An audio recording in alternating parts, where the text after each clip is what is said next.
से लोकगीत तोहरों से और चरजुगी लोकगीत ही अगर गावा जाए तो वास्तविकता में इतनी गीत है कि रात बीत जाए, समय समाप्त हो जाए, लेकिन गाना समाप्त ना होए। बहुत बढ़िया गीत आप लोगों ने सुना। हमारे मंच पर हमारी बड़ी बहन केशव राज जी बैठी हुई हैं। बिहार जगत की बड़ी ही उम्दा और सम्मानित कलाकार है। आपके जनपद से, आपके धरती से, आपके परिवार से, प्रतापगढ़ की धरती से हमारा आपका बहुत सारा दंगल हुआ।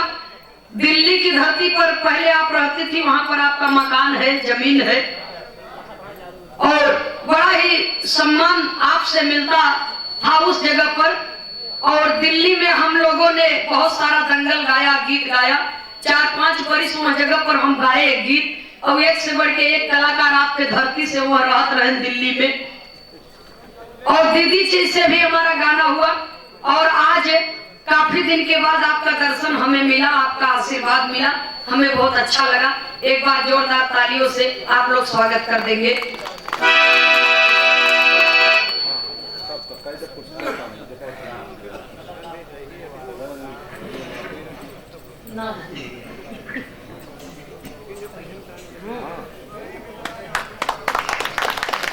क्या बात है।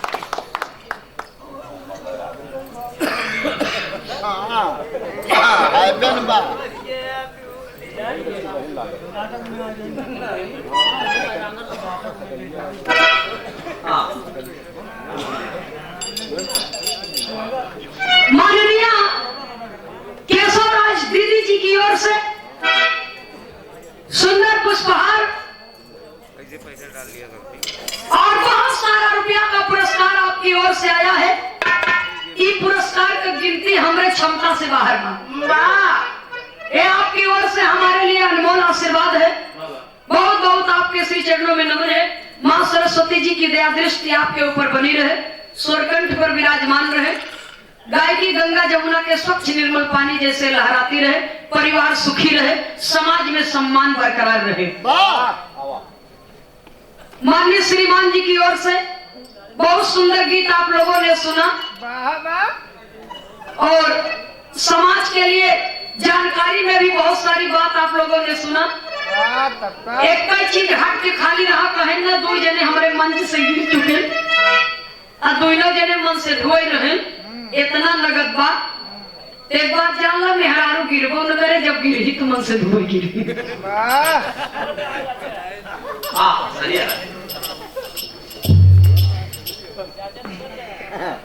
भैया और का हाँ तो घर समझे। अरे हम समझ गए। हाँ ये बाद में समझे थे। धुन सारी बहुत निकला बात। एक छोट विराह हो जाए आपके बीच में। आज एकादशी के दिन वहाँ आजे के दिन भगवान राम के राजगद्दी पर बैठावा गया। आए रहे लंका जी के तुरंत गद्दी पर नहीं बैठा दिया गया।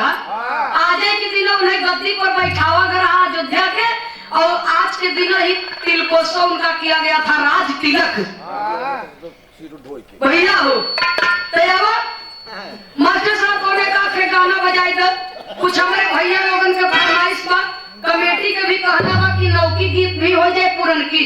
देखा नौकी तो हम ढेर नहीं जानी, हमसे लहबे नहीं करते, लेकिन तब वो एक आध दूठे बताई दे।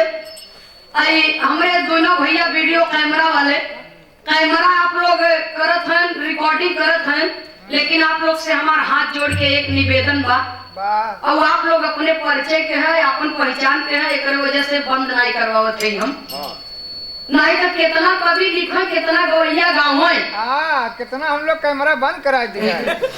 हाँ सही बात, लेकिन आप लोग अपने परिचय के, फिर भी इतना निवेदन बा दोनों जने से, दोनों जने से ही निवेदन बा। बिरहा आप लोग डाला नेट पे, लेकिन इतना ही मेहरबानी कर दी है कि दोनों कलाकार के गीत जब डाला तो उनके गीत पर उनका फोन नंबर और हमारे बिरहा पर हमारा फोन नंबर जरूर डाल दी है। बस और कुछ ना चाहिए। ये बोले कि जब लोग फोन करती, अगर नेट खोल के देखें जगह पास नंबर नहीं है तो फोन जब किहन तो लग जाता कंपनी में, तो कंपनी वाले फोन कलाकारन के नंबर देते नहीं कि आप लोग नंबर ले लो कलाकार से बतियाई ले। हाँ ये शिकायत ढेर है। तो ये शिकायत जनता से आवत है, हमारे लोग के नहीं है। इतना निवेदन बा कि फोन नंबर जरूर डाल देवा कराया सब गाना पर। आओ मास्टर साहब एक आध के कोनो नौका बजाए दे, बोल दे वहां दे दे नंबर वही बजाए जो हम गा सकी।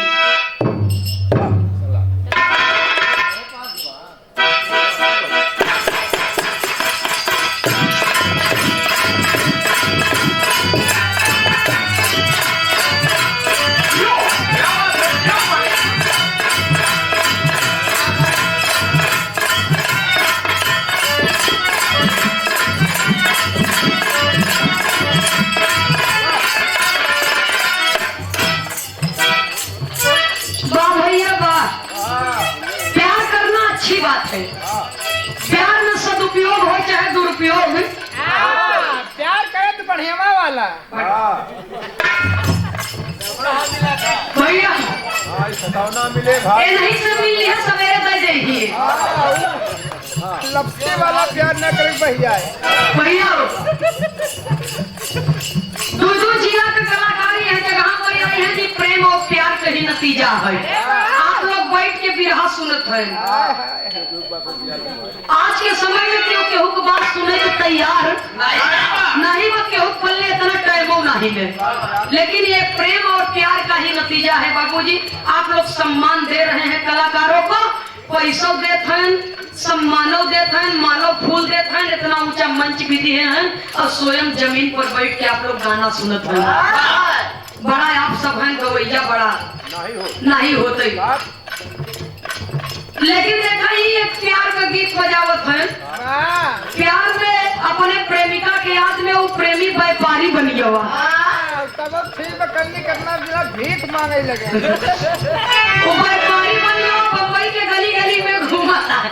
अब बात क्या बा बाबूजी,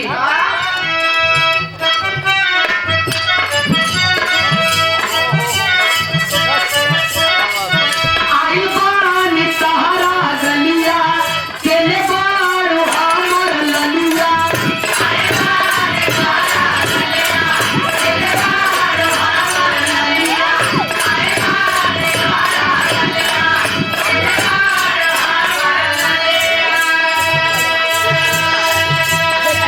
देखना यारा के कैसन भइल बा हलिया,